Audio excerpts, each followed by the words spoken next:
Year ആയില്ലേ, നമുക്കിന്നൊരു cute calendar ഉണ്ടാക്കാം. അതിനായിട്ട് ഞാൻ ഇതുപോലെയുള്ള കളർ പേപ്പർ എടുത്തിട്ടുണ്ട്. ഇനി പിങ്ക് പേപ്പർ ഞാൻ ഇതുപോലെ ചെറിയ ചെറിയ പീസുകളാക്കി മുറിച്ചെടുത്തിട്ടുണ്ട്. ഇനി വൈറ്റ് പേപ്പർ എടുത്തിട്ട് അതും ഇതുപോലെ മുറിച്ചെടുക്കുക. പിങ്കിൻ്റെ അത്രയും വലുപ്പത്തിൽ മുറിക്കരുത്, കുറച്ച് ചെറുതാക്കി വേണം മുറിക്കാൻ. എന്നിട്ട് ഈ ഒരു മോഡൽ രണ്ടും കൂടി കൂട്ടി ഒട്ടിച്ചെടുക്കുക.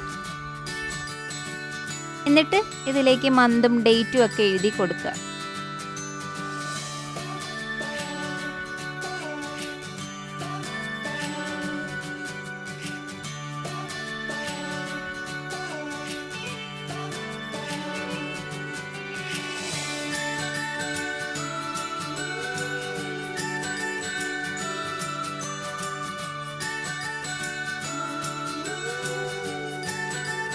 ഇതുപോലെ എല്ലാ മാസത്തിൻ്റെ എഴുതിയെടുക്കുക.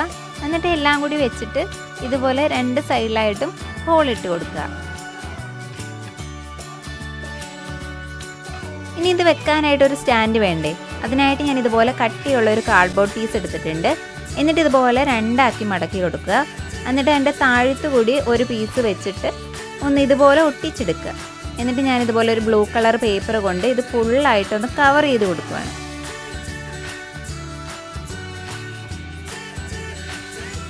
ഇതുപോലെ രണ്ട് സൈഡിലായിട്ട് ഹോൾ ഇട്ട് കൊടുക്കുക.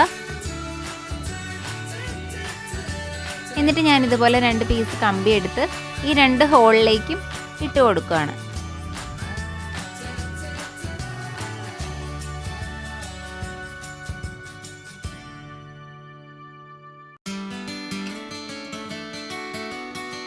എല്ലാം കൂടി ഒന്നിച്ചു വെച്ച് ഒന്ന് കെട്ടിക്കൊടുക്കുക. ടൈറ്റായിട്ട് കെട്ടരുത്.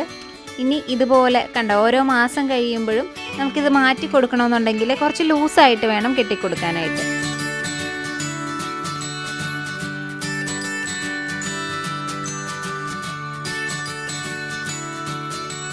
ഇനി കലണ്ടർ ഒന്ന് ഭംഗിയാക്കാൻ വേണ്ടിയിട്ട് നിങ്ങൾക്ക് ഇഷ്ടമുള്ള സ്റ്റിക്കേഴ്സോ എന്തെങ്കിലുമൊക്കെ അതിലേക്ക് ഒട്ടിച്ചു കൊടുക്കാവുന്നതാണ്. ഞാനിതുപോലെ 2025 എഴുതിയെടുത്തിട്ടുണ്ട്. എന്നിട്ട് ഈ കലണ്ടറിൻ്റെ മുകളിലായിട്ട് തന്നെ ഒട്ടിച്ചു കൊടുക്കുകയാണ്.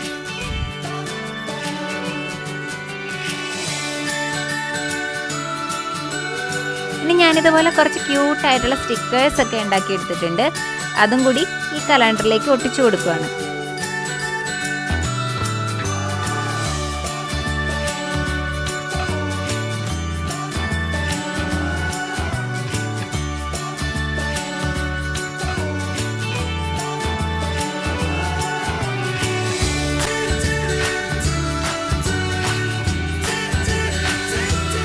എങ്ങനെയുണ്ട് കലണ്ടർ?